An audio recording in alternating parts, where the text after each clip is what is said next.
Hello friends, welcome back to our channel. சிறகடிக்கா செல்ல அப்கம்கிற ரிவ்யூ பார்க்கலாம். இன்றைக்கி என்னங்க அது, இந்த எபிசோடு பார்க்கவே ரொம்ப கஷ்டமாக இருந்துச்சு. ஆனாலும் வந்துட்டு ஒரு சைடு பார்த்தாலும் நமக்கு வெறுப்புமாக தான் இருந்துச்சு.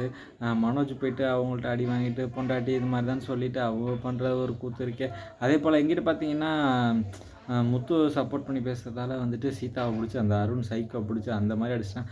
அப்போவே முத்து சொன்னார், அவன் ஒரு மனநலம் பாதிக்கப்பட்ட மாதிரி இருக்கான், அவன் ஒரு சைக்கோன்ற மாதிரி அப்போவே சொன்னார். அதை புரிஞ்சுக்காமல் போயிட்டு மீனா தங்கச்சி ஆசைப்பட்டான்னு கல்யாணம் பண்ணி வச்சுட்டு இப்போ வேணுங்கிறத அனுபவிச்சுட்டு இருக்காங்க. தேவை தான் அவங்களுக்கு அதெல்லாம். இந்த மாதிரி வீட்டில் அடிபட்டு இருக்கிறத போய் மீனா போய் கேட்டு அவங்களே புரிய வைக்கிற மாதிரி எவ்வளவோ பேசி பார்க்குறாங்க. ஆனால் வந்து அவர் அதை புரிஞ்சிக்கவே மாட்டேங்கிறாரு.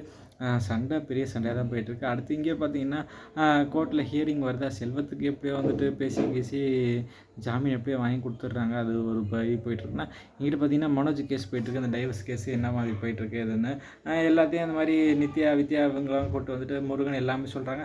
அவங்கள பற்றி எல்லா விஷயத்தையும் சொல்கிறாங்க. இந்த மாதிரி இந்த பொண்ணு இப்படி பண்ணியிருக்கா அப்படி பண்ணியிருக்கு எல்லாத்தையும் சொல்கிறப்போ, அடி பாவி இப்படிங்க பண்டி அடி ஃப்ரெண்டுன்னு சொல்லி இந்த மாதிரி பண்டி அடி நீ அப்படின்ற மாதிரி வந்துட்டு ரோஹிணி பார்த்துட்டு இருக்காங்களா. எங்கிட்ட பார்த்தீங்கன்னா கேஸ் இதுன்னு போயிட்டுருக்கு. என்னம்மா டைவர்ஸுக்கு அப்ளை பண்ணிடலாம் அப்படிங்கிறப்போ அவர்கிட்ட ஒரு வார்த்தை கேட்டுருங்க அப்படின்னு சொல்லிட்டு மனோஜிட்ட பேசுகிறப்போ, மனோஜும் இந்த மாதிரி வேணுங்கிறப்போ இல்லை அப்படின்னு அவரு போட்டு குழம்புறாரு.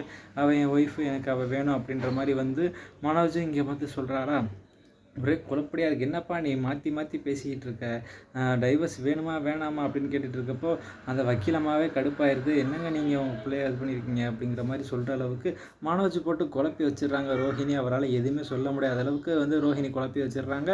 அவரால் ரோஹிணி வேணான்னு சொல்ல முடியல, ரோஹிணி வேணும்னு சொல்ல முடியல. அம்மா இருக்கிறதால ஐயோ ரோஹிணி வேணும்னு சொல்ல முடியலையே. அவரும் காதலிஸ்டாரில் பாவம் என்ன பண்ண முடியும். அவன் என்னமோ பிரச்சனை வந்துட்டு அவர் கூட டைவர்ஸ் மறுபடியும் கேஸை தள்ளி வச்சிடுறாங்க. என்னடா பண்ணி வச்ச மனோஜ் அப்படின்ற மாதிரி வந்துட்டு வீட்டுக்கெல்லாம் போனதுக்கப்புறம் எல்லா டென்ஷனையும் அவங்க அம்மாலாம் திட்டுறாங்க. என்னடா பண்ணி வச்சா பைத்தியக்கார அப்படின்னு பிடிச்சா அடின்னு அடிக்கிறாங்க மனோஜை. இங்கிட்டு பார்த்தீங்கன்னா ரோஹிணி சந்தோஷத்தில் இருக்காங்க. இது போதும் மனோஜ், நீ இப்படி சொல்லிட்டல, அடுத்த ஹியரிங்கில் வாங்கப்பா அப்படின்ற மாதிரி அனுப்பிச்சி விட்றாங்க. கண்டிப்பாக அடுத்த ஹியரிங்குள்ள நான் வந்து உன்னை சேர்த்து உன் கூட நான் வாழ்ந்து காட்டுறேன் அப்படின்ற மாதிரி சவால் விட்டு போயிடுறாங்களா.